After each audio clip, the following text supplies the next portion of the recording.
Southpaws are horrible, right? They can make you look silly, but once you understand the angles, the traps, the way to move when they're not expecting it, they are just another opponent or sparring partner. And on this video, I'm going to give you 8 high-level tips, so when you're in there with the Southpaw, you are getting the upper hand every single time. And also at the end of this video, I'm going to give you a combination that you should be practicing on when you're shadow boxing, when you're hitting the heavy bag, if you are in sparring, that Southpaws cannot deal with. So make sure you hang around till the end to watch that video. And if you don't know who I am, my name's Tony Jeffries. I'm an Olympic bronze medalist. I would have been a silver medalist or a gold medalist, but I got beat off a bloody Southpaw.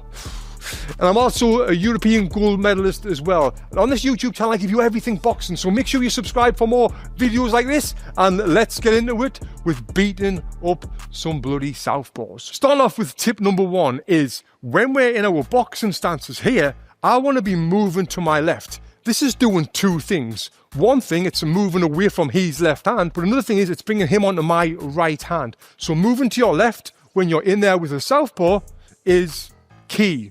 And this is what Southpaws try to do with you. They try to move to their right, bringing you onto that left hand. So always be aware of this. Now, moving on to tip number 2, which will really help you with this, is your foot positioning. When you're in there with the Southpaw, you always want to be trying to fight with the foot positioning. What do I mean by fight? I mean, get your foot on the outside of their foot. And if you've been in there with the Southpaw, you probably noticed that they are trying to get their foot on the outside. Why do Southpaws do this and orthodox fighters don't do this? Well, if he's orthodox, like this, we don't have to think about getting our feet on the outside. This is normal for us. But with a Southpaw, they get trained from an early age, get your foot on the outside. Because now if his foot is on the outside, look, I'm on line with his left hand and I'm off line with my right hand. So I want to get my foot on the outside here, and that's why we're moving to my left, trying to get my foot on the outside, bringing him onto that big right hand right there and avoiding his left hand. Now moving on to number 3, it's kind of just adding on to number 1 and number 2. Number 1 was moving to your left away from his left hand. Number 2 is getting your foot on the outside, because when you get your foot on the outside, now you can do number 3, which is use your best weapon, which is your cross. Now if you get on your foot on the outside, he's right on line with your right hand. And the combination that I give you at the end of this video, make sure that you land on that right hand every single time. So make sure you hang around for that one. But yeah, this right hand is our weapon of choice. You should be really trying to punch through and whacking him with that right hand hard. But he's a Southpaw. He knows that this is your weapon of choice. He's going to be expecting that shot. So what do you do? Because if you throw it, he's going to be expecting it.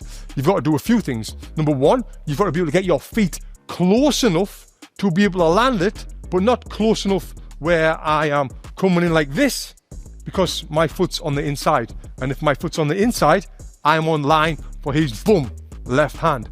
You've got to get your feet close enough to be able to boom, throw that punch, but getting your foot on the outside. And if you get your foot on the outside at the same time as you're throwing that punch, you're going to get extra power in that punch, because the momentum of that step and that movement will increase your power a lot. Now moving on to tip number 4 is controlling the range, but you got to do this with your lead hand. I'll see often when I'm in the ring with the Southpaw, it's kind of fighting for this lead hand position. I'm always trying to get the hand down and then I can come over the top. So if you can use your lead hand here, you kind of touch your hand. You do it with me as well. Yeah.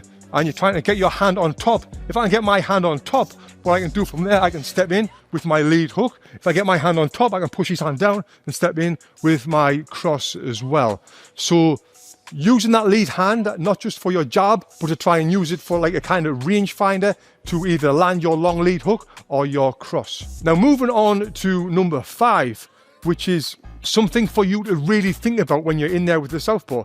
Like I said, we are trying to move to our left all the time, getting him to move to the right. But one thing that you can do, which is another great punch, probably the second best punch for a Southpaw, is try and land your lead hook.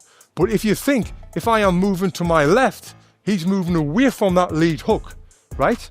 So why should you be thinking about it? Well, if you think about it this way, where's he trying to move?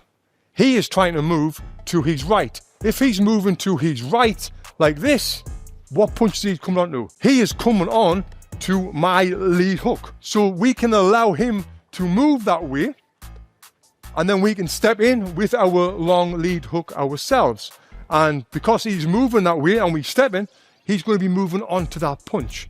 Or the other way you can throw that lead hook is after you've threw that right hand and he's stepping to his right hand, then a left hook. Try and bring it in after you've threw that cross as well. But just know that your cross is your power weapon and your hook is your second power weapon, letting him move on to that punch. And the combination that I'm going to give you at the end contains both the cross and the hook, and it's great. Them two power weapons together. Now the next thing is to beat a southpaw, to have success. And this is not just for an orthodox versus southpaw. This is orthodox versus orthodox, or southpaw versus southpaw. It's for everyone. And what this is before you lead off with your jab, is doing one thing before that to be less predictable. Can you guess what it is? What can you do to be less predictable about throwing your punches? You know, that is feinting, but doing it in a way where he thinks that you're going to throw the punch. I see it way too often where people will do a feint and they're like this, or they're like, and it's just not realistic. You've got to throw a realistic feint for them to believe it. Now, if I'm in there with the southpaw and we've got our lead hands out like this, if I am just doing this and touching, it's not great. What I want to be doing is this, where I'm touching. I'm coming up and down. I'm feinting with my hand, I'm feinting with my feet. He doesn't know what's coming. I'm feinting, and then I can feint, then I can go. Feint and go. Making him not know what you're going to do, what your next move is. And feints is the key for that. Now the next one, which is a little bit violent, and the guy who beat me in the Olympics, he was really good at doing this, and it was really annoying for me. So if you are fighting a southpaw, you should do this to them, like they do to you. And what this is when you're inside, close here, like, look, you notice I've got my foot on the outside right now, I can't hit him in the head. Where can I hit him? I can hit him in the body. With what punch? With my right hand. But if I punch like this, look, I can't get my hand through.